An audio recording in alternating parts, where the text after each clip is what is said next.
Christmas నెలలో ఉన్నాం. మరి ముఖ్య క్రిస్మస్ నే కాదు, క్రీస్తు రాకడ రోజుల్లో ఉన్నాం. దేవునికి స్తోత్రం కలుగుగాక. 2వ అధ్యాయంలో చక్కటి మాట రాయబడిందండి. 9-10 వాక్యాలు చదువుకుందాం.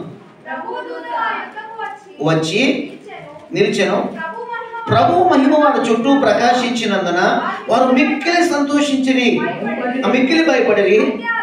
అయితే ఆ దూత, భయపడకుడి, ఇదిగో ప్రజలందరికీ కలగబోవు మహా సంతోషము సువర్తమానం నేను మీకు నాను. దావీదు పట్టణమందు నేడు రక్షకుడు మీ కొరకు పుట్టి ఉన్నాడు, ఈయన ప్రభు అయిన క్రీస్తు. దేవుడి మాటలు దీవించి ఆశీర్వదించును గాక. అతి పరిశుద్ధమైన తండ్రి, మీకు వందనాలు. ఇందులో అనేక విషయాలు విస్తారంగా మాట్లాడాము. మాటలు దోషం ఉంటే దయతో క్షమించండి, కన్ఫ్యూజ్ లేకుండా సహాయం చేయండి.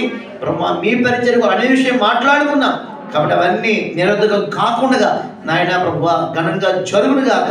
ప్రత్యేకంగా ఈరోజు ప్రార్థన అన్నమ్మగారు కుటుంబాన్ని బట్టి, ముఖ్యంగా వారు వెండి బంగారాల కుటుంబం అంతా రక్షణ పొందాలని ఎవరి కుమారుడు నాయన ఎవరి బిడ్డలతో కలిసి ఎంతో తల్లితో హృదయంతో ప్రార్థిస్తుంది కదా, అది జరుగును గాక. కుటుంబాన్ని దీవిస్తూ వాక్యం అందరితో మాట్లాడి బలపరచమని, జరగవలసిన పరిచయాలని మీకు అప్పగిస్తూ యేసయ్య నామములో మీ దాసుని మీకు అప్పగించి మాట్లాడమని యేసు నామములో పొందుచున్నాము తండ్రి. ఏంటండి, బోలో యేసు మహారాజుకి హ్యాపీ హ్యాపీ క్రిస్మస్. ఈ చిత్రం ఏంటంటే, ఎప్పుడు కూడా నేను డల్గా ఉంటే ఇంకా డల్గా ఉండేవారు, కానీ నేను డల్గా ఉంటే హుషారుగా చెప్పారు. ఏంటంటారు, ఇది క్రిస్మస్ సీజనా ఏమండి, ప్రభు రాకడ ఏమండి దర్శన. దేవునికి స్తోత్రం. ఏది ఏమైనా కానీ ఏంటంటే ఇది ఒక అద్భుతమైన నెల. ఎందుకంటే క్రీస్తు జన్మించారని కాదు, ఏమండి జన్మించిన యేసుక్రీస్తుని ఆటంకాలు లేకుండా సువర్తమానం ప్రకటించుకోవడానికి ఒక అద్భుతమైన అవకాశం. దేవునికి స్తోత్రం. ఇప్పుడు చూడండి, మర్చిపోయాను, 17వ తారీఖు మీరు అందరూ కొంపల్లి కమిటీ హాల్ తెలుసు కదండి, సువార్తరావు గారి సంఘం అన్ని సంఘాలు కలిపి ఒక డాక్టర్ శౌరీ బాబు గారు మంచి దైవజనులు ఏమండి మరి వస్తున్నారు, అద్భుతమైన అభిషేక్తులు. కాబట్టి పాస్టర్ గారు తెలిసి ఉన్నారు. 17వ తారీఖు ఎక్కడ మనకి ఎక్కడ లేవు, ఎక్కడ పెట్టలేదు, ముందే చెప్పారు. ఎందుకంటే సంఘాలన్నీ కలిసి ఆయన పిలుచుకున్నారు కాబట్టి అది ఏ పేరెట్టినా కానీ అక్కడి ఫంక్షన్ హాల్ కమిటీ హాల్లో 17వ తారీఖు జరుగుతుంది. మీరు అందరూ కూడా ఖచ్చితంగా పాలు పొందాలి. మంచిది, దేవునికి మహిమ కలుగును గాక. ఇది ఇక్కడ ఒక గాబ్రియేలు దూత వచ్చి వారి మధ్య నిలిచినప్పుడు వారు మిక్కిలి ఏమయ్యారంటే అండి, భయపడ్డారు. ఎందుకు భయపడ్డారు నెక్స్ట్ చూద్దాను. అయితే భయపడినప్పుడు ఏమండి ప్రభు మహిమ వారి చుట్టూ ప్రకాశించిందంట. ప్రకాశం వారు మిక్కిలి భయపడినప్పుడు అయితే ఆ దూత ఏమంటే గాబ్రియేలు అన్నాడు, గొర్రెల కాపరులతో భయపడకూడదు. దేవుని స్తోత్రం. ఈ మాట సంవత్సరానికి 365 సార్లు బైబిల్లో లిఖించబడిన ఈ రోజుల్లో రోజుకు ఒకసారి సరిపోవట్లేదు ఈ మాట. అవునా కాదండి? 365 సార్లకి 365 రోజులకి పెట్టారు ప్రభు వారు మనకి సెట్టింగు. అది రోజుకోసారి ప్రభు మనం ధైర్యపరుస్తున్నారు. కానీ అంచె దినాల్లో రోజుకు ఒకసారి ధైర్యపరచడం సరిపోవట్లేదు. అవునంటారు కాదంటారా? ఏమన్నా నమ్మకం చూస్తే వినాలి మీరు. దేవునికి స్తోత్రం. ఎందుకంటే రోజు రోజు పరిస్థితులు ఏమైపోతున్నాయి, దారుణం అయిపోతున్నాయి, భయానకంగా మారిపోతున్నాయి. అటు భౌతిక పరంగా కానివ్వండి, లోకపరంగా కానివ్వండి, మన సంఘ లోపల క్రైస్తవ లోపల కానీ పరిస్థితులు చాలా భయంకరంగా మారుతున్నాయి. కాబట్టి నేను అనిపించింది వాక్యం ప్రభు నిజంగా ఆయన ఈ మాట ఒకసారి చేతులు 1000 సార్లు చెప్పినట్టే, కానీ ఒక్కసారి కాదు, రోజుకి ఇది ఒక 10 సార్లు అయినా మాట గుర్తు చేసుకోవాలి. దేవుని స్తోత్రం. మొట్టమొదట ఏమండి 7 విషయాలు ఉంటాయి. అందులో ఒక ఫస్ట్ మరి మొట్టమొదటి పాస్టర్ గారు ఎవరు అనుకున్నారండి? గాబ్రియేలు. కాబట్టి ఒకసారి గట్టించినప్పుడు దేవుని స్తోత్రం చేద్దాం. ఆమేన్, హల్లెలూయా. మొట్టమొదటి క్రిస్మస్ ప్రసంగం ఏంటంటారండి? భయపడకుడి, ఇదిగో ప్రజలు కలిగిపోయి మహా దావీదు పట్టణం రక్షణ మీ కొరకు. మొట్టమొదటి మొట్టమొదటి సంఘస్థులు ఎవరంటారు? గొర్రెల కాపరులు. మార్కు మీకు వచ్చి దేవుని స్తోత్రం. 3 అయిపోయింది. మొట్టమొదటి క్రిస్మస్ పాట ఏదంటారు? సర్వోన్నతమైన. ఆమేన్. 4 అయిపోయింది. మొట్టమొదటి క్రిస్మస్ బహుమానం ఏదంటారు? క్రిస్మస్ ఏమన్నాను నేను? బహుమానం. బహుమానం ఎవరండి? నేనే తప్పు చేసి నేనే సంబంధం చెప్పేసాను. బహుమానం అంటే ఎవరంటే యేసుక్రీస్తు వారు. కృపగా 5 అయిపోయినండి. 6వది మొట్టమొదటి క్రిస్మస్ కానుక ఏంటంటారు? బంగారం. అయ్యే పెట్టండి. దేవునికి స్తోత్రం. ఆమేన్ హల్లెలూయా. మరి మొట్టమొదటి ఉంది కదా 6వది. ఏమండి ఏమనుకో. 7వది ఇంకోటి ఏంటంటే మొట్టమొదటి క్రిస్మస్ ఆర్కెస్ట్రా ఎవరండి? దేవతలు. గట్టిగా చెప్పండి దేవునికి స్తోత్రం చెబుదాం. ఆ సైన్య సమూహం అంతా కూడా ఎక్కడికి వచ్చేసిందంటే బెత్లెహేముకి వచ్చింది భూమి మీద. ఎందుకంటే బెత్లెహేములో ఎవరు పుట్టారంటండి? రక్షకుడు పుట్టాడు. దేవునికి స్తోత్రం. ఇక నాన్సికండగా స్వీట్ అండ్ షార్ట్గా 2 మొక్కలు ముగించుకుంటున్నాం. ఎందుకు రక్షకుడు పుట్టాడు అసలు? దేవునికి స్తోత్రం. అసలు ఎందుకు మహా సంతోషం ఇది? క్రిస్మస్ రోజు అన్ని చెప్పలేం కాబట్టి కొన్ని విషయాలు టకటక 3 మాటలు ఏమండి ప్రభు మనకు సహాయం చేయడు గాక. చెప్పండి, ఇది ప్రజలందరికీ కలగో ఏ సంతోషం అంటే ఇది? అంటే మామూలు సంతోషం కాదంటారా? మనుషుల ద్వారా కలిగింది కాదండి ఇది. ఎందుకు మహా సంతోషం అంటే మనం వారు 6వ వాక్యం చెప్పుకోబోతున్నాం. మత్తయి సువార్త 1:21 ఉంటుంది అక్కడ. తన ప్రజలను వారి పాపముల నుండి ఆయనే విడిపించును రక్షించింది కాబట్టి. దేవుని స్తోత్రం. దేని నుంచి విడుదల పొందుతాం కానీ పాపం నుంచి ఎవరైనా విడుదల చేసేవారు ఎవరైనా భూమి మీద ఉన్నారండి? అందుకే ఇది మహా సంతోషం. దేవునికి స్తోత్రం. అనేక రకాల రైతు రుణాలు, ఆ రుణాలు, ఈ రుణాలు, ఆ బిజినెస్ రుణాలు తీరిపోతున్నాయి కానీ అన్ని రుణాలు తీరుతున్నాయి కానీ పాప రుణాలు తీర్చేవారు ఎవరు భూమి మీద లేరు, రారు. ఎందుకంటే ఆల్రెడీ యేసయ్య ఉన్నాడు కాబట్టి. దేవుని స్తోత్రం. ఎందుకంటే ఆయన మన పాపములను మన పాపములను మనం ఏం చేశాడు? ఆయన తన ప్రజలైన మనల్ని పాపం నుంచి విడిపింప చేసి రక్షించే నాదుడు పుట్టాడు కాబట్టి ఇది మహా సంతోషం. దేవునికి స్తోత్రం. క్రిస్మస్ ఏమైనా తెలుసు ఏమండి? క్రిస్మస్ ఎందుకు సంతోషం అంటే క్రీస్తు పుట్టాడని కాదు. అది ఒకప్పుడు బెత్లెహేము మాటది. కానీ అంచె దినాల్లో ఎందుకు క్రిస్మస్ అయ్యా అంటే క్రీస్తును ఆరాధిస్తే నిజమైన క్రిస్మస్. రెండోది క్రిస్మస్ అంటే ఏంటంటే క్రిస్మస్ అంటే కేవలం కేకులు ఇంకే వగైరా వగైరా వగైరా వగైరా ఫుల్ స్టాప్ మీరు పెట్టుకొని వచ్చినప్పుడు అవి కాదు. క్రిస్మస్ అంటే ఏమండి క్రీస్తులో ఒక వ్యక్తి నిలబడటమే నిజమైన క్రిస్మస్. దేవునికి స్తోత్రం. ఏమంటే ఇంతవరకు ఒక బతుకు బ్రతికి ఒక జీవితం జీవించి మరి ఒక కార్యక్రమం పొంది మేలు పొంది సాక్ష్యం చెప్పి 10 మంది నడిపించిన మనము క్రీస్తులో జారిపోకుండా ఉండడమే అసలైన గ్రాండ్ క్రిస్మస్. దేవుని స్తోత్రం.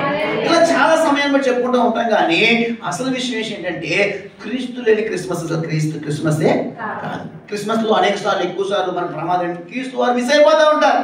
ఆయన మిస్ అవ్వడం మనం ఇవి చేస్తూ ఉంటాం. అలా ఎప్పటికీ జరగకుండా గాక. నా విషయంలో జరగకుండా గాక, మన విషయాలు ఎప్పటికీ జరగకుండా గాక. ఎప్పటికీ ప్రభువే హైలైట్ అవును గాక. సర్వోన్నత స్థలంలో దేవునికి మహిమానికి ఇష్టమైన మన అందరికీ దేవుడు సమాధానం దయచేయను గాక. స్ట్రైట్ ఫార్వర్డ్ గా ఎందుకు యేసు ప్రభు వారు రక్షకుడిగా పుట్టాడు? ఇంకొక మాట మనం కొంచెం చేస్తున్నాం. దావీదు పట్టణమందు రక్షకుడిగా పుట్టిన ఈ రక్షకుడు ఎటువంటి వాడంటే నువ్వు ఏ పట్టణంలో పుట్టినా సరే, నువ్వు ఎటువంటి ట్రెడిషన్లో ఉన్నా సరే, నువ్వు ఎటువంటి పండకాల్లో ఉన్నా సరే, ఇంకా నాకు అవదండి అయిపోయింది వేసుకుందాం అనుకున్నాను 33 ఎలకల మందులు తినేసాను అని ఒక అన్నీ ఫిక్స్ చేసుకున్నా సరే నీకు శుభవార్త ఏంటంటే దావీదు పట్టణంలో పుట్టినటువంటి రక్షకుడు నువ్వు ఏ సిచ్యువేషన్లో, ఏ క్రిటికల్లో, ఏ జోన్లో, ఏ విధమైన ఏమండి అసాంఘిక పరిస్థితుల్లో ఉన్నా సరే రక్షించుడికి సమర్థుడు ఆయన. ఆయన పేరు నజరేయుడైన యేసుక్రీస్తు వారు. దేవుడికి స్తోత్రం కలుగుగాక. ఆమేన్ హల్లెలూయా. ఈ సాక్షి దేవి గారు చెప్తారు. మేము అసలు ఈరోజు బ్రతుకున్నామంటే ఎందుకంటే సందర్భం చెప్పాలి. మర్చిపోయి మన నరసింహనారాయణ గారు మర్చిపోయాం కదా బాబోయ్. మీరు అందరూ మర్చిపోయారంటే ఇంజక్షన్ చేయి గుర్తులేదు కాబట్టి దేవుడికి స్తోత్రం. ఖచ్చితంగా ఆంటీ గారికి తెలియచేయండి, గుర్తు చేయండి. సిహెచ్ నాగమణి గారి వెనకాల నర్స్ ఆంటీ గారు అంటే అలా ఎవరైనా మర్చిపోతే గుర్తు చేయండి. నేను గుర్తు చేయండి గారు మీరు గుర్తు చేయట్లేదు. మంచిది. దేవుడికి మహిమ కలుగుగాక. మొట్టమొదటి మనకు పరిచయం ఎవరంటే నాగమణి గారు పెద్ద అమ్మాయి అనుగారు అన్నారు, పాస్టర్ గారు ఇక్కడ ఒకరు ఉన్నారు మా ఫ్రెండ్ దేవని దేవాచల పరిస్థితుల్లో ఉన్నారండి అంటే ఒకసారి వెళ్దామా అన్నారు. అలా ఎలా కుదురుతుందండి? అలా అన్యులు మనం వాళ్ళు పిలిస్తే కానీ అసలు వెళ్ళనే. ఆవిడ ప్రభు బిడ్డే కలో టెంపుల్కో ఎక్కడికో మొత్తం మీద వెళ్ళారు. సంథింగ్ మనకు తెలుసుకుని పెట్టేవాడు అమ్మకి కూడా. అయితే మరి వెళ్దామంటే నేను అన్నాను మనం వాళ్ళు పిలిస్తేనే వెళ్ళాలని మనం అందరం వెళ్ళిపోకూడదు అన్నప్పుడు నెల అయిపోయింది. నెల అయిపోయిన తర్వాత నాకు ఎందుకో మొత్తం మీద అమెరికా పెట్టి తన్ని తిరుగుతూ ఉంటే పక్కన ఇవిడి ఈ అనుగారు అన్న పెద్ద అమ్మాయిన మాట గుర్తొచ్చి ఎందుకు నేను ధైర్యం చేశాను. కానీ దేవు గారు అంటే మీరేనా? నేను మీరు ఎవరండి అని అంటే పాస్టర్ గారు తెలియదు కదా ఆవిడకి. మీరు ఎవరంటే పలానా అండి ఇలా అంటే అనుగారు ఇచ్చారా? అనుగారు మీకు ఎలా తెలుసు అంటే తెలుసు అంటే రండి బాబు తెలుసు ఆవిడే ఇచ్చారంటే కొంచెం కొత్త అంటే ఎవరికి భయం అనిపిస్తుందండి.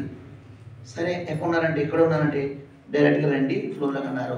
రామారావు గారి ఇంటి పైన ఉంటారు. వెళ్ళేసరికి ఆయనకి అసలు ప్రభు అంటే ఇష్టం ఉండదు. దేవుడు చేసే కార్యాలు ఎలా ఉంటాయి ఒకసారి. దేవుని స్తోత్రం. దావీదు పట్టణంలో పుట్టిన ఈ రక్షకుడు నువ్వు ఏ పరిస్థితుల్లో ఏ ప్రాంతంలో రక్షణ లేకుండా ఫైనల్ స్టేజ్లో ఉన్నా సరే రక్షించి నీ దగ్గరికి వస్తాడు ఆయన.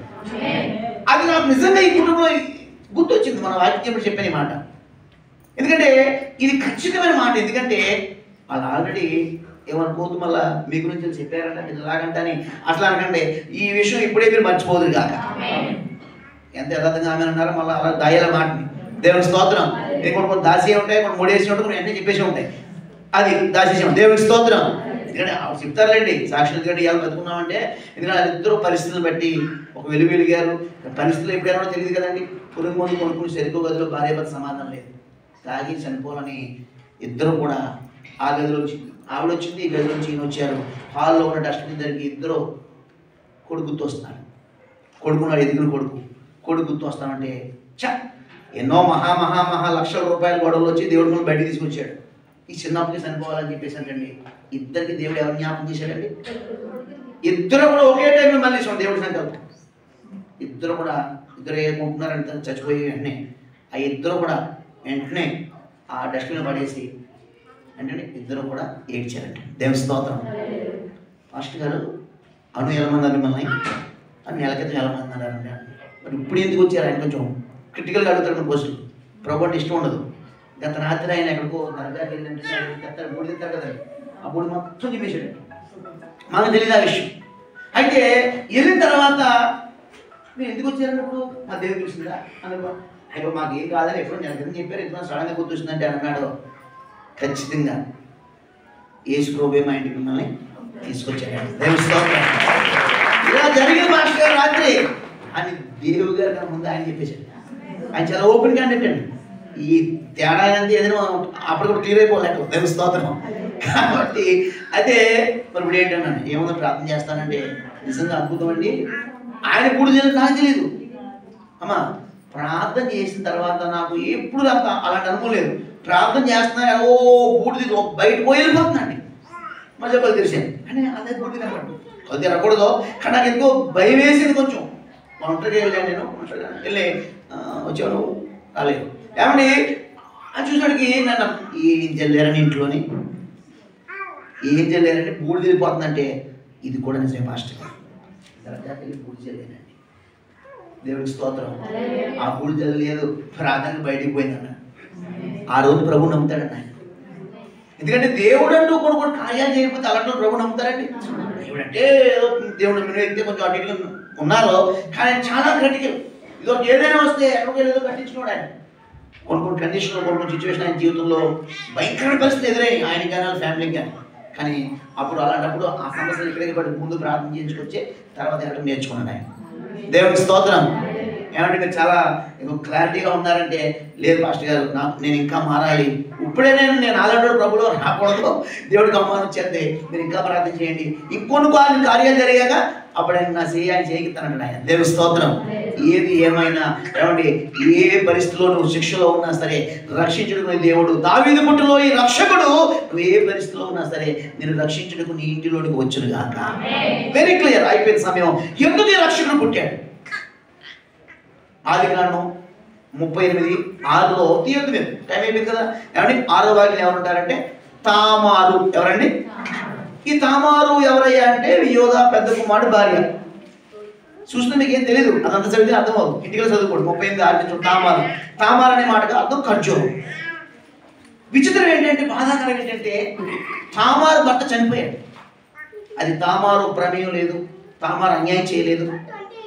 తామారు 29 మొత్తం ఏమండి తామారు ఏ అన్యాయం ఏ పాపం చేయలేదు, కానీ తన భర్త చనిపోయాడు. ఇప్పుడు ఏమైపోయిందండి? ఆవిడ విధవరాలు అయిపోయింది. అటు పుట్టింటికి వెళ్ళినా పట్టించుకోవట్లేదు, ఆదరణ రావట్లేదు. ఇది అత్తింటిలో ఉన్నా సరే చాలా డేంజర్ జోన్లో ఉన్న అమ్మాయి పిల్ల, మంచి అవనస్తులు అందగత్తి. ఏమండి ఇప్పుడు అత్తింటిలో నాడు భద్రత లేదు, పుట్టింటికి వెళ్ళినా చూడ వివాహం అయిన తర్వాత అంటే అందరూ కాదు, కొంతమంది పుట్టింటి వారు ఏమంటారంటే మరి మీరు ఇవన్నీ తెలిసిన విషయాలే కాబట్టి అందరూ అర్థం చేసుకుంటారు. నువ్వు సత్యం మీ అత్తోడు సార్ మా గడప తప్పక అంటారంటారండి. అనేవాళ్ళు ఉన్నారు చాలామంది. దేవునికి స్తోత్రం. మరి అలాంటప్పుడు దిక్కేవారండి ఆవిడకి? అభాగ్యురాలుగా, నిర్భాగ్యురాలుగా పుట్ట ఏదో ఇలా జరిగింది, పుట్టింటికి వెళ్ళి అమ్మ సాటును పెడతామంటే తల్లి ముందే ఒప్పుకోవట్లేదా? ఎక్కడ ఎవరు చెప్పాలి తామార పరిస్థితి?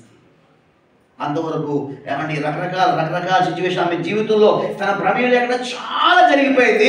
లైఫ్ మొత్తం స్పాయిల్ అయిపోయింది. పేరుకి ఖర్జూరమే, మాధుర్యమే, ఏమండి అందరికి ఉపయోగకరమైన క్యాండిడేట్ కాదట్లేదు, కానీ ఆమె జీవితము ఏమండి మరి కుక్కల చీటిని ఇస్తున్నా విచ్ఛిన్నమైపోయింది, మోడిపారిపోయింది. కానీ ఆఖరి సమయంలో ఆమె యేసు వైపు చూసింది. చెప్పండి దేవుని స్తోత్రం చెబుతాను.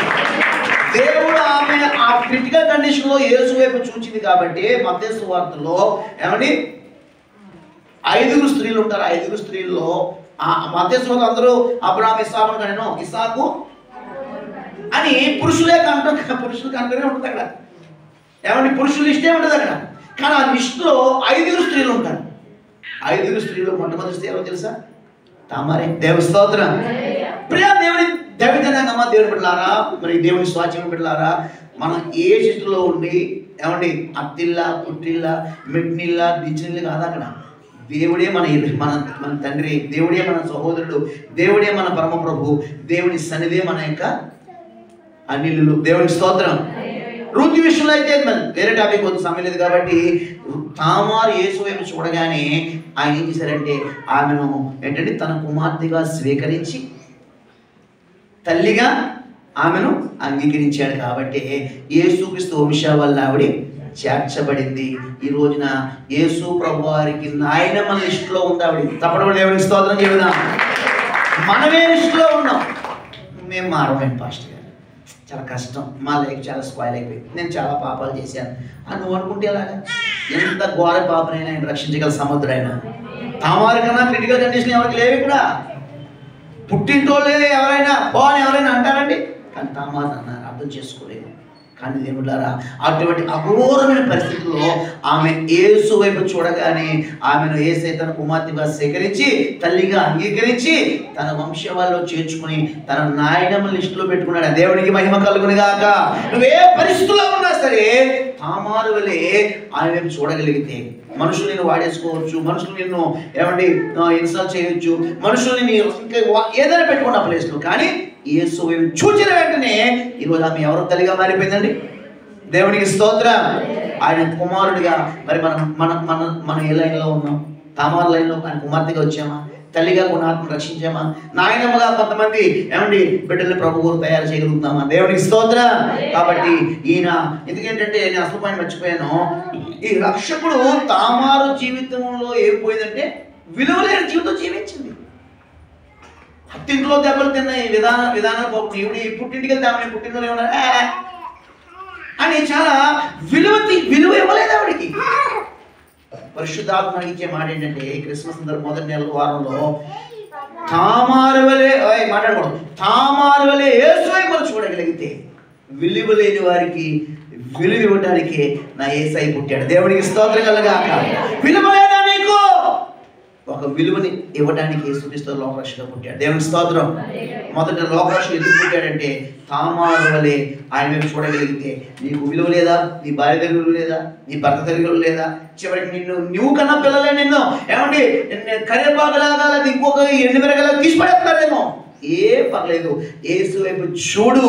ఏమంటే చూడగలిగితే నిన్ను అందరి ముందు ఒక అద్భుతమైన వ్యక్తిగా తామారులో నిలబెట్టి తన వంశావళిలో చేర్చుకుని ఎవరైతే చెదిరించుకున్నారో వారందరూ కూడా నీ వైపు నిదానం చూసే స్థితి నీకు నాకు అనుగ్రహించును గాక. విలువ లేని వారికి విలువ ఇవ్వడానికి యేసుక్రీస్తు వారు రక్షకుడి లోకంలో ఉదయించాడు. ఒక మాట, పశువుల పాలకు విలువ ఉందండి ఒకప్పుడు, కానీ యేసుక్రీస్తు వారు కొంత సమయం అందులో ఉండడం ద్వారా పశువుల పాకు విలువ వచ్చేసి దేవుని స్తోత్రం. తర్వాత పశువులతోటి విలువ ఉందండి. ఇప్పుడు నేను ఓయంలోకి వెళ్ళి తొట్టుకోనండి కొన్ని వేల రూపాయలు. పశువులు వాసన రాదు, యేసు వాసన రాదు. అక్కడ బాగా యేసు ఇందులో పుట్టాడు అని అంటారు అక్కడ. ఎందుకంటే అది ఒక బొమ్మది, కానీ దానికి విలువ ఎందుకు వచ్చిందయ్యా అంటే కొన్ని వేల రూపాయలు ఎందుకు మార్కెటింగ్ అవుతుందంటే ఆ తొట్టికి ఒకప్పుడు యేసు ప్రభువారు కొన్ని గంటలు అందులో ఉన్నారు. దేవునికి స్తోత్రం. మూడోదిగా చూస్తేనండి ఇంకా ఒకటి పశువులు చాలా ఉండదు పశువులతోటి. మూడోది ఏంటంటే ఆయన కొంతకాలం నజరేయుడు అనబడినట్లుగా నజరేతు ప్రాంతంలో ఉన్నాడు. 100 రోజులే. దేవుని స్తోత్రం. వెళ్ళాడండి. అక్కడే ఉండిపోలేదండి ఆయన. కొంతకాలం నజరేతులో ఉన్నందుకు ఆయన అందరూ ఏమో తెలుసా, ఇజ్రాయేలుని యేసయ్య, బెత్లెహేమీయుని యేసయ్య అంటారండి. యూదుల వాడిని యేసయ్య అంటున్నారండి. ఏమొచ్చేసింది ఆ ఊరికి? చెప్పండి. అబ్బాయి కానీ గద్దించాలి, తోలు వచ్చి మెడలో చెప్పులు దండేసాలి, తొక్కు పడేయాలంటే ఏ నామని ప్రార్థన చేయాలి మనం? నువ్వు నాకు భయం మాట్లాడగా అంటే భయపడతాడు. ఒక పాస్టర్ గారు అడిగారు, ప్రభువా నేను ఏం ప్రార్థన చేసినా సైతం వెళ్ళిపోవాలి, కానీ అది నా మీద గర్భిలు చేయగానే ఎవరు మా ఆత్మ తెలియాలి. ఆమె భయాన్ని పడి దేవుడు అమ్మాయి వెళ్ళగొట్టేవాడు. అన్నీ కొన్ని నంబర్ దగ్గర ఉంటాయి. ప్రసాద్ అంటే లిస్ట్ ఇస్తారు అసలు ఏమైనా దేవుడు దీవించింది. దేవుడికి స్తోత్రం. ఎందుకంటే ఆమె క్యాంటీన్ ఎక్కడ తగిలి ఉంటారు కదండి ఎవరికో. ఎందుకంటే నిజమే చాలా చాలా చాలా చాలా ఈ పేరుని బట్టి కూడా ఎవరు అపార్థం చేసుకోవచ్చుమా? అన్ని దెయ్యాల కన్నా నిజమే వాస్తవం. ఎందుకంటే నా మాట అబద్ధం అయితే నా మాట సొల్లు బోళ్ళు అనుకుంటే అన్నింటిలో ఏది స్ట్రాంగ్ చెప్పండి. ప్రసాద్ గారికి సంబంధించి అప్పుడు వచ్చి నాకు సాధ్యం చెప్పండి. దేవుడి స్తోత్రం. అటు కసి ఎక్కువ, లంబాడి కసి ఎక్కువ. ఎందుకంటే కసి ఎందుకు ఎక్కువ అంటే వర్క్ మీద శ్రద్ధ ఎక్కువ. వాటికి అందరూ దెయ్యాలు వర్క్ కాదు. మీరు ఏదో పెట్టుకోండి. దేవుడి స్తోత్రం. నా మీద కూడా పెడతా. దేవుడికి మహిమ కలుగు కాక. అటువంటి పరిస్థితుల్లో దేవుడు బిడ్డలారా ఏంటండి చూడండి, నజరేతులో కొంతకాలం ఉన్నందుకు ఆయన అందరూ ఏమన్నారంటండి? చెప్పండి ఏమన్నారంటండి? మనం ఏమి ప్రార్థన చేయాలనుకున్న పరిస్థితుల్లో నజరేయుడు యేసు నామములో అనగానే ఆ పుట్టోడు బాబు స్వస్థ పొందేసి మందిలోకి వెళ్ళిపోయి వాళ్ళతో పాటు ఆరాధనలో బదులు వేస్తాడు. దేవుడికి స్తోత్రం. నజరేయుడు నా యొక్క వెండి బంగారం లేవు కానీ నజరేయుడు సృష్టిలో లే అనగా లేచాడు, ఇచ్చాడు, గంతులు వేసుకుని వెళ్ళిపోయి హల్లెలూయా అన్నాడు. దేవుడి స్తోత్రం. నజరేయుడు అనబడ్డాడు. కొంతకాలం ఉన్నందుకే ఆ ప్రాంత పరిస్థితులు మారిపోయినాయి. అప్పుడు పాప అలవాట్లు మారిపోయినాయి. ఆ ప్రాంతం ఒక శోభిత సంస్కారంగా మారిపోయింది. ఈరోజు ప్రపంచానికి ఒక టూరిజం ప్లేస్ గా మారిపోయింది. కొంతకాలం యేసయ్య అక్కడ ఉన్నందుకు అలా మారిపోతే యుగాలు మనతో ఉన్నందుకు మనల్ని ఎంతమంది అంత గొప్పగా ఎంచుకోవాలి? దేవుడికి స్తోత్రం. విలువ లేని వారికి విలువ, పశువుల తోటికి విలువ ఇచ్చాడు, పశువుల పాకకి విలువ ఇచ్చి వచ్చింది. ఆయన కొన్ని రోజుల ద్వారా ఏంటంటే చెప్పండి దేనికి విలువ వచ్చిందా? కాదు. మూడోది నజరేత్ అనే ఆ భయంకరమైన ఏరియా. అది ఎవరు వెళ్ళరు అక్కడికి. ఒకప్పుడు మ్యాప్ పాయింటింగ్ ఆ పేరు లేదు. కానీ ఈరోజు యేసు ప్రభు అక్కడ కొంత జన్మించలేదు కానీ బెత్లెహేములో పుట్టాడు. కొంతకాలం అక్కడ క్రమం ప్రకారం వెళ్ళడం జరిగింది. కొంత వచ్చేసినా సరే ఆ ప్రాంతానికి ఈ రోజు ఒక హైలైట్ అయిందంటే మ్యాప్లో దానికి ఒక గొప్ప స్థానం వచ్చిందంటే యేసుక్రీస్తు వారు ఏంటంటే అక్కడ చెప్పండి విలువలేని నజరేతు దేవుడు విలువ ఇచ్చాడు. దేవుడి స్తోత్రం. ఆఖరిగా ఇక్కడ 2 పాయింట్లు ఉన్నాయి కానీ ఈ పాయింట్లో ముగించేస్తాను. ఇంకోటి ఏంటంటే ఆయన శిలువ మీద ఎన్ని రోజులు ఉన్నాడండి? 40 రోజుల, 45 రోజులు, 52 రోజుల? అమ్మా ఏంటో తప్పు అయ్యా. ఉదయం 6 నుంచి మధ్యాహ్నం 3 ఎన్ని గంటలు వచ్చినాయంటారు? 9 గంటలేనండి. కొన్ని గంటలే ఉన్నాడండి. దేవుడి స్తోత్రం. ఒకవేళ ఓయంలో సిలువ అడగండి. టేక్ సిలువ కాబట్టి 4,000, రోజు డ్యూటీ కాబట్టి 12,000. అదే ఎర్రగా నల్లగా గులాబ్ జామ్ నవ్వులు పడేసినట్టు ఉంటుంది 30,000. తెలుసు కూడా నా మాట అవుతుంది. దేవుడి స్తోత్రం. చిన్న ఇలా పడితే గాలికి కింద ఇడిగిపోద్ది. 55 రూపాయలు. ఓయమంటే ఓన్లీ మనీ. దేవుడి స్తోత్రం. ఓన్లీ మలయాలయ. అక్కడ కూడా క్యాష్ ఫీలింగ్ ఉంటుంది. ఎందుకంటే ఆయన దాడికి వచ్చేటప్పుడు ఆయన ఎక్స్పీరియన్స్ ఏమనుకోదు. దేవుడి స్తోత్రం.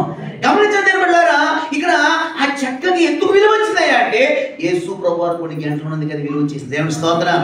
కొన్ని గంటలకు ఉండమే కాదు, యేసు రక్తంతో అది తడిసిపోయింది. మూడోది యేసుక్రీస్తు వారిని మేకులతో అది తన మీద కొట్టించుకుంది. దేవుడి స్తోత్రం. ఈ మాటలు ముగించడానికి పరిశుద్ధాత్మ దేవుడు మనకి ఎందుకు ఆయన పుట్టారంటే విలువ లేని వారికి విలువ ఇవ్వడానికి. ఈరోజు నీకు నాకు సిలువ లాంటి విలువ కావాలంటే మొదట యేసయ్యను మనం ఏం చేయాలంటే అండి సిలువలాగా మోయగలగాలి. హృదయంలో అది బయట మోయించుకుని మనకు గుండెలో ఏం చేయాలండి? గుండెలో యేసయ్య ఏం చేయాలండి? గాడి ఏం చేసింది? బయట మోసింది. ఆయన భుజం మీద ఏముంది? రాజీభారం ఉంది. ఈరోజు యేసయ్యను ఎక్కడ మోయాలి మనం? బాగా చేసి ఆయనకి ఏదో ప్యాంటు జీన్స్, ఇప్పుడు ఇదివరకు గౌన్లు వేసి వాళ్ళు చిన్నప్పుడు, ఇప్పుడు బాగా వేసి కోసం ఏం చేయాలంటే మనం ఆంధ్ర చోట జీన్స్ ప్యాంట్, టీ షర్ట్ వేసి సిరుపైన బుట్లు వేసారు. ఏంటంటే కొరగడ మాస్టర్ గారు అంటే ఆశయంపద వేసేవాళ్ళం. ఇప్పుడు ఇలా చూస్తే ఎవరు చూస్తాడు? ఆయన కూడా మనం మారిపోతే ఆయన మార్చవద్దు ఏంటండి జీన్స్ ప్యాంట్ వేసేసి రాజమండ్రి రోజున ఒకసారి ఏదో సారి చెబుతా ఆయన మొత్తం ఇలా మాడితే చూపించాడండి. కొంతమంది అవసరాలు అంటే చచ్చిపోతారంట. ఇలా చేసి కంట్ల పెద్ద నీళ్ళలో వస్తున్నారంటండి. జర్నలిస్ట్ గారు ప్రాక్టికల్ చూపిస్తాడు ఆయన కోసం దేవుని స్తోత్రం. కాబట్టి ఈ రోజుల్లో యేసు ప్రభువు కూడా జీన్స్ ప్యాంట్ వేసి కామెంటారండి. అలా ఉండడం అలా ఇష్టపడి కూడా దేవుని స్తోత్రం. ఎందుకంటే యేసు ప్రభుని ఎక్కడంటే అండి హృదయంలో మనం మోయాలి, హృదయంలో పెట్టుకోవాలి. దేవుని స్తోత్రం. రెండోది యేసే రక్తంతో మన పాపాలను ఏమైపోవాలంటే అండి అది పోవాలంటే ఏమండి యేసు రక్తంలో కడగబడాలి. మూడోది సిలువకు అంటకొట్టినట్టుగా ఆయన పొందిన శ్రమలు మనం కూడా పొందడానికి ఇష్టపడాలి. ఈ మూడు కలిగి ఉంటే దేవుడు గొప్ప విలువ మనకి ఇచ్చినగాక. దేవునికి స్తోత్రం. ఇంకా చాలా ఉన్నాయి కానీ తామారు లాంటి ఒక విలువైన జీవితం మనకి ఇచ్చినగాక. పశువుల శాల వలె, పశువుల తొట్టి వలె, ఏమండి ఆ నజరేతు వలె. మరి ముఖ్యంగా ఏంటంటే సిలువ. ఇప్పుడు రోజున ఇంకో మర్చిపోయినాడు బాబు, ఇంట్లో ఏముంటుందండి క్రైస్తవులకి? సిలువ ఉంటుంది. ఇదిలో ఏముంటుందండి? మాట్లాడండి, ముగించేద్దాం. సంతోషం రావట్లేదు మీకు? దేవుడి స్తోత్రం. అమ్మా ఇంట్లో ఏముంటుందండి? సిలువ. ఇంటి పైన ఏముంటుందండి? చెప్పండి ఏముంటుందండి? చర్చి పైన ఏముంటుందండి? చెప్పండి సిలువ. కారు మీద ఏముంటుందండి? సిలువ. బండి మీద బైక్ మీద ఏముంటుందండి? దేవునికి స్తోత్రం. ఇంకొక అద్భుతమైన మాట చెప్పనా, మనం చనిపోయిన వ్యక్తిని బాడీని తీసుకెళ్తామంటే ముందు మేనమామ వెళ్తాడా, మేనాళ్ళు వెళ్తాడా? సిలువ కొట్టి వెళ్తారు. దేవుని స్తోత్రం. దాని వాల్యూ అది సార్. దేవుని స్తోత్రం. అది దేనికి భయపడదు. అది ఎక్కడికి వెళ్తుందంటే అంతిమ యాత్రలో ఉన్నాం. సిలువ ద్వారానే పరలోకం, సిలువ ద్వారానే మేము ప్రభువులోకి వచ్చాం, సిలువ ద్వారానే దేవుడు మమ్మల్ని క్షమించాడు, సిలువ ద్వారానే మాకు విడుదల వచ్చింది, సిలువ ద్వారానే మరలా ఇది ఒక నిచ్చెన. ఇప్పుడు మరణించాము. ఈ సిలువ యాగము ద్వారా మేము పరలోకం, ఈ సిలువ రూట్లో మెట్లెక్కేసి నిచ్చెన లాంటి సిలువ ఒక నిచ్చెన లాంటిదండి. బైపాస్ చేసుకెళ్ళడానికి లేదు. సిలువ శ్రమలు, సిలువ ధ్యానము, సిలువ శక్తి పొందకపోతే ఒక వ్యక్తి రక్షించబడి పరలోకం వెళ్ళడం అనేది, అసలు రక్షించబడాలంటే అతనికి ఏ ఎక్స్పీరియన్స్ రావాలి? క్రాస్ ఎక్స్పీరియన్స్, సిలువ అనుభవాలు రావాలి. బండన యేసయ్యను ఏమండి సొంతంగా ఆయన గాయాలను జ్ఞాపకం చేసుకోకపోతే ఆ వ్యక్తి ప్రభువులో పరిపూర్ణుడు కాలేడు, విలువల చేత నింపబడలేడు. దేవునికి స్తోత్రం. చివరికి సమాజం బాడీ తీసుకెళ్తామంటే ఎంత కోటీశ్వరులు గంధపు చెక్కల్లో పెట్టుకో తీసుకెళ్ళినా ముందు ఆ సిలువ ముందు వెళ్ళాలా వద్దండి? అక్కడ వెళ్ళాలి. వెళ్ళిన తర్వాత తగ్గుతారు, పూడ్చేస్తారు. పైన సిలువ ఎక్కడ పెడతారన్నట? దానికి సమాజం చేస్తారా? మనిషిని గొప్ప గారు గీరును సమాధి చేసి కప్పేస్తారు కానీ ఈ సిలువను ఎక్కడ పెడతారండి? ఏ పైన అమ్మా? సమాధి పైన. ఏ ప్లేస్ అది? దేవుని స్తోత్రం చేద్దాం. దేవునికి మహిమ కలుగును గాక. ఇక్కడ ఒక నీతిమంతుడు తల ఉన్నది, ఇక్కడ ఒక నీతిమంతుడు మరణించాడు, అతని తల ఇక్కడ ఉందని అక్కడ వచ్చిన వారందరికీ కూడా ఇక్కడ ఒక నీతిమంతుడు మరణించాడు, మంచి పోరాటం పోరాడి ఇక్కడి నుంచి నా సిలువ మరణం ద్వారా, నా సిలువ త్యాగం ద్వారా నేను పరలోకం వెళ్ళాడని ఒక సూచనగా తల దగ్గర సిలువను కూర్చుతారండి. దేవుని స్తోత్రం. ఇప్పుడు చెప్పండి, సిలువ గిలువ ఎక్కడ లేదు. కానీ బాధాకరం ఏంటంటే నేను క్రైస్తవులో ఫాస్ట్ గారు రాత్రి సిలువ వచ్చి నా చుట్టూ తిరిగిందండి. సంతోషమే కదా.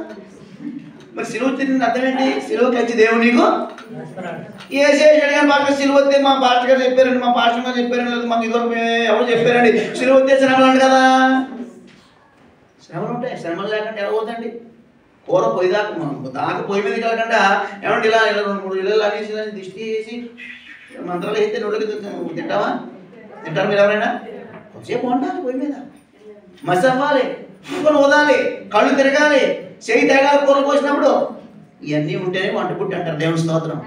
అలాంటిది తింటేనే మనం ఆరోగ్యంగా ఉండాలి. అలా కాకుండా ఏసునామలో ఈ బాస్మతి రైసు ఉడికిపోను కానీ ఉడకపో అలాంటి ప్రయత్నం చేయకండి. దేవుని స్తోత్రం.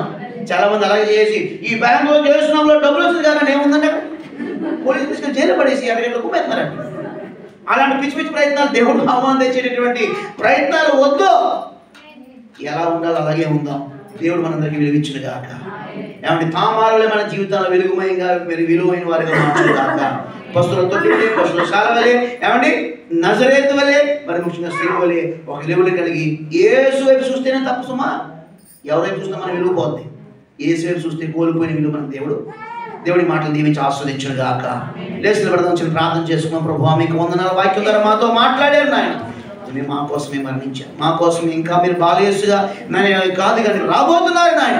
రాబోతున్న నీ రాకకి మేము సిద్ధపడాలంటే నాయన సిలువను కూర్చున్న వార్త వెరితరంగా ప్రపంచంలో అనేకులు ఉంది. కానీ ఈరోజు సిలువకి విలువ వచ్చిందంటే మీ ద్వారానే, మీ రక్తము ద్వారానే, మీరు పొందిన శ్రమల ద్వారానే.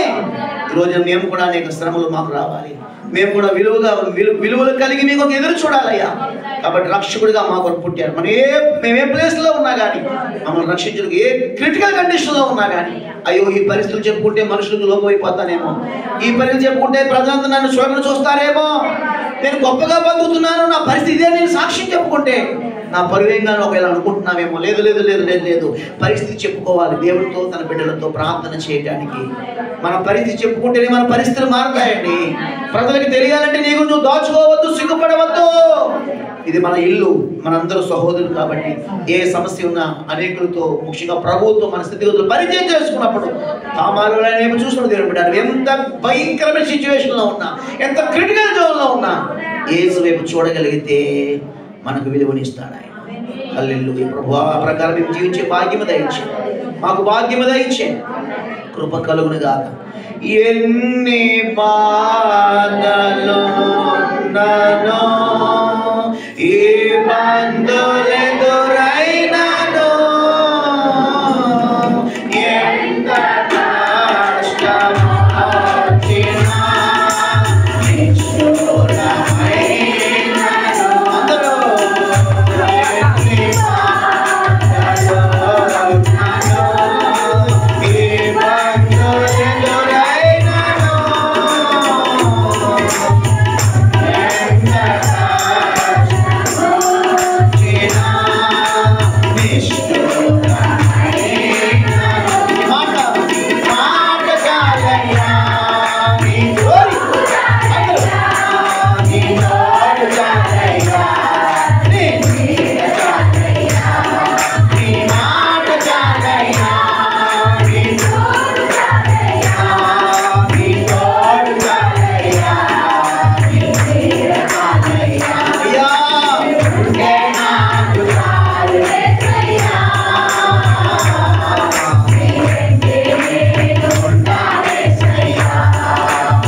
మాతో మాట్లాడేవారు.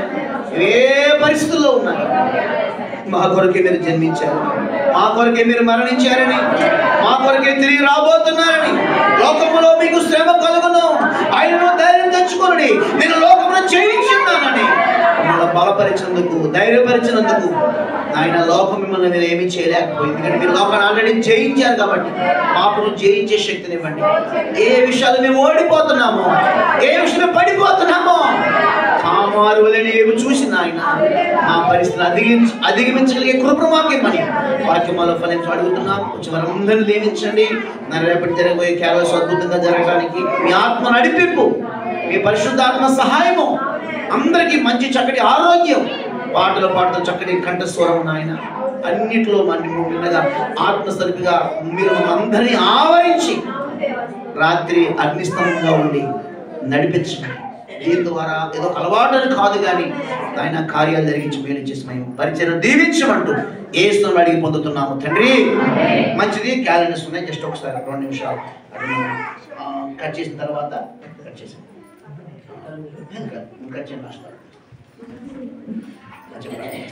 పరిశుద్ధ చంద్రాలు పరిశుద్ధమైన తండ్రి, జీవాధిపతి, అందరూ చేతులు పైకెత్తను వస్తాయి. క్యాలెండర్ కోసం ప్రార్థన చేద్దాం, అందరూ ప్రార్థన చేద్దాం. క్యాలెండర్ సంవత్సరం అంతా మనకు ఉపయోగపడినట్లుగా ప్రతిరోజు వాక్యం చూసుకున్న ఆత్మీయంగా బలపడదాం. ఆయన వాక్యం బ్రతికిస్తుంది, బలపరుస్తుంది, ధైర్యపరుస్తుంది. కాబట్టి మరి క్యాలెండర్ విషయంలో మన మోహన్ గారి కుటుంబం సహకరించారు, వారు దేవుడు దీవించుగాక. కాబట్టి ప్రార్థన చేద్దాం. అందరూ ప్రార్థన చేతులు పైకి కూడా చేస్తారు, పైకెత్తండి, ప్రార్థన చేద్దాం. మహాపరిశుద్ధుడు గొర్రెని మా తండ్రి, ప్రేమగల మా ప్రభావం మీకు వందనాలు నాయన. నీ వాక్యం బ్రతికించి బలపరిచేది, భద్రపరిచేది, ధైర్యపరిచేది, ముందు నడిపించేది. కాబట్టి నాయన వారికి ఇచ్చిన ప్రేరణ బట్టి మోహన్ గారి కుటుంబం ఈ విషయం సహాయం చేసి స్తోత్రాలు.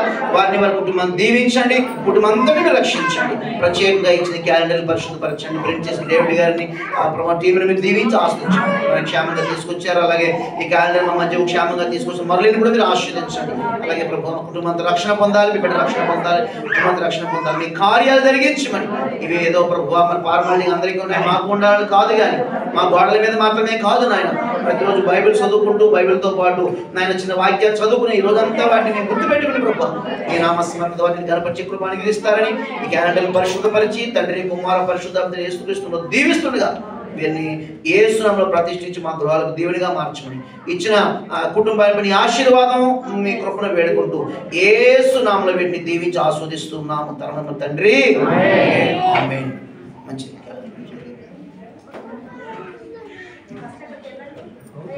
కంగారు పడకండి, 2 నిమిషాల్లో ముగిస్తున్నాం. ఎవరన్నా కావాలంటే తీసేసుకోండి, లేదంటే ఇప్పటి నుంచి మాసిపోదని మళ్ళీ వరకు తీసుకోండి, ఏదైనా మీ ఇష్టం. క్యారెట్స్ వెళ్ళిన మాత్రం ఇది బాధ్యత తీసుకోండి. 10 క్యాలరీస్ సంచులు చేసుకుని ఎవరో ఖచ్చితంగా పురుషులైన వారు మరి ఉంటాయి ఖచ్చితంగా. ఎందుకంటే తెలియని వారికి మమ్మల్ని అడిగి మీరు ఇవ్వాలి. క్యాలరీస్ సంచులు కూడా ఒకటి పట్టుకోవాలి. ఏమండి మైక్ పట్టుకోవడానికి అవకాశం లేదు. మైక్ మనకి పట్టుకుంటే ఇంకా బాగుంటుంది, అది మనకి కూడా వచ్చి మైక్ లేదు మనకి. దానికోసం ప్రార్థన చేయండి. దేవ స్తోత్రం. క్యారల్స్ అందరూ పాలు పొందండి. రేపు మనకి ఇక్కడే క్యారల్స్ కాబట్టి అందరూ 6 వచ్చేసేయండి. వచ్చిన తర్వాత అందరూ కలిసి మరి వెళ్దాం. ఒక బాగా లేట్ అయిందని ఫోన్ చేయండి, మీరు వచ్చి కలవండి. దయచేసి ఎవరో కూడా ఆగిపోవద్దు. ఈ సంవత్సరానికి ఒకసారి సంతోషం. అలాగే పైన స్టార్ చూశారు కదండి, మరి యవన బిడ్డలందరూ కూడా చక్కగా ఆ స్టార్ విషయంలో వారే బాధ్యత తీసుకుని భారం చేసుకుని ఖర్చు వారే భరించి ఆ స్టార్ ఏర్పాటు చేశారు. వారిని ఆ బిడ్డలందరినీ దేవుడు దీవించి ఆస్వాదించును గాక. మంచిది. దేవుని స్తోత్రం.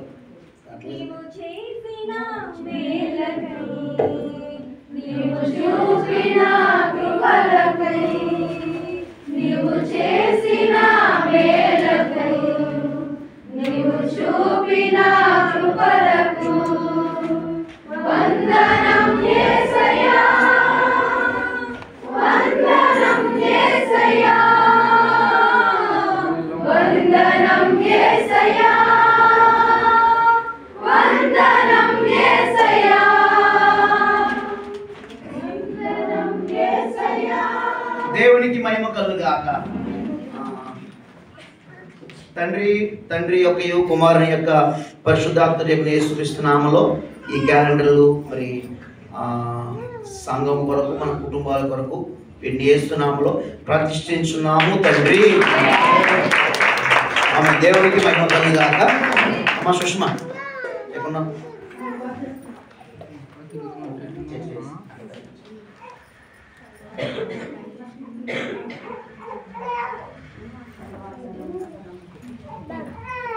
అప్పుడే మా సంఘ వాగ్దానం బాగా మంచిది. ఎవరో వెళ్ళిపోదాం చెప్తున్నారు. మంచిది మీకు మంచిది. దేవునికి మహిమ కలుగుగాక. తీసుకోండి రబ్బర్ బ్యాండ్ లోపల ఒక బాధ్యత తీసుకోండి. పేర్లు ఏం అక్కర్లేదు కానీ ముందు సంఘ బిడ్డలు చేసుకోండి, ఖచ్చితంగా వాడండి. ఏమండి ఆశీర్వాదం. మహాపరిశుద్ధుడు దొరైన మా తండ్రి, ప్రేమ గల మా ప్రభు, మీకు క్యాలరీ విషయంలో నాయన ఎంతో ముందుగానే తయారవడానికి ప్రభు విషయంలో ఎంతో సహాయం చేస్తున్నారు. ఏర్పాటు కుటుంబాన్ని బట్టి మనం స్తుతిస్తున్నాం. వచ్చిన వారందరినీ మీరు దీవించండి. ఇతర వాక్య ఫలం చేయండి, క్యాలరీని ఆస్వాదించండి. అలాగే మా ప్రతి అవసరాలు కూడా నాయన అది తినడానికి, అలాగే అప్పు అనేది లేకుండా మా కుటుంబాల్లో కానీ మా సంఘ ఎక్కడ పొదువు అనేది లేకుండా నేను ప్రతి కుటుంబంలో మీ ప్రతి ఆశ్రయించుకున్నట్టుగా సహాయం చేయమని, ప్రతి అవసరం తోడున్నందుకు మీకు వందనాలు చెల్లిస్తూ ఇతని పరిచయం వచ్చిన వారందరినీ దీవించమని ఈరోజు ప్రభు సంఘానికి ఆతిథ్యం అమ్మగారి కుటుంబాన్ని దీవించి ప్రభు నాయన కుమారుడు కూడా రక్షణ నడిపించి మీరు ఇచ్చాను. కుటుంబంతో ఎప్పటికప్పుడు నువ్వు కార్యాలు చేస్తున్నావు, మీరు కలర్ చేసుకున్నారు నాయన, మీరు కలుస్తున్నారు, నిలబడుతున్నారు నాయన. ఇక ముందు ఉండి మీ నామానికి మంత్రి ఆ కుటుంబాన్ని ఆశీర్వదించమని యేసు నామములో దీవించి ప్రార్థించి పంపిస్తున్నాము. పరమ తండ్రి, నేను యేసు రక్తమే శిలువ రక్తమే ప్రభు యేసు రక్తం సంపూర్ణమైన విజయం అపవాది పేరంత నాశనం కలుగుగా. ఇప్పుడు మన పరమ తండ్రి అయిన దేవుని శాశ్వతమైన ప్రేమ, కుమారుడు యేసునాథుని కృప, ఆదరణకర్త పరిశుద్ధాత్మ దేవుని దివ్య సమాధానం కూడిన మనకును సర్వలోక పరిశుద్ధులకును, అలాగే ఈరోజు మరి ఆ సంఘానికి ఆదిత్య ప్రియ కుటుంబమును, అలాగే ఆయన సన్నిధాసులు తోడే కృపలో ముందుకు నడిపించును గాక. తండ్రి కుమార శుద్ధాత్మకును స్తుతి మహిమలు కలుగుగాక. ఆదిని ఎప్పుడు ఎల్లప్పుడూ అయినట్లు యుగములను. ఆమేన్. తండ్రి కుమార శుద్ధాత్మకును స్తుతి మహిమలు కలుగుగాక. ఆమేన్. ఆమేన్. అందరూ హృదయపూర్వక వందనాలండి. సంఘానికి మరి